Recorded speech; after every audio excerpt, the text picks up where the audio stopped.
अस्सलाम वालेकुम। मैं आप सबको अपडेट देना चाह रहा था कि ब्रितानी हुकूमत पाकिस्तान की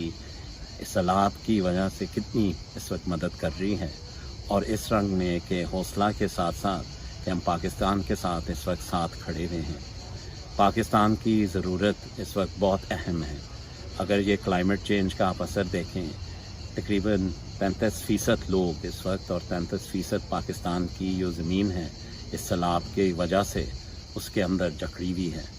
हमने 1.5 मिलियन पाउंड का ऐलान कर चुके हैं, और इस तरह वज़ीर आज़म बोरिस जॉनसन, वज़ीर ख़ारजा लिज़ ट्रस के साथ मैं इस वक्त और भी देख रहा हूँ कि पाकिस्तान की क्या ज़रूरियात हैं, और उसके मुताबिक फ़ाइनेंशियल और टेक्निकल सपोर्ट भी ब्रितानिया की तरफ से हम देने के लिए तैयार हैं।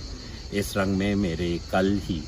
हीना रबानी खार जो पाकिस्तान की नायब वज़ीर ख़ारजा हैं उनसे बड़ी तफसीली गुफ्तगू हुई, जिसके अंदर उनने अहम ज़रूरियात पाकिस्तान की ज़ाहिर की, और इस तरह UN के ज़रिए से और डायरेक्टली हुकूमत पाकिस्तान के साथ हम इस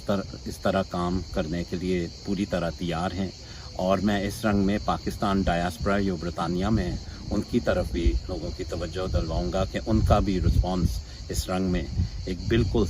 ऐसा रिस्पॉन्स था जो इस वक्त ज़रूरत थी, क्योंकि इस वक्त पाकिस्तान की आवाम को दुनिया भर की बैरुल-हुकूमी तौर पे मदद की ज़रूरत है। और इस रंग में हुकूमत ब्रितानिया, अवाम ब्रितानिया पाकिस्तान के साथ हैं, और इंशाअल्लाह हम पाकिस्तान के साथ काम करेंगे।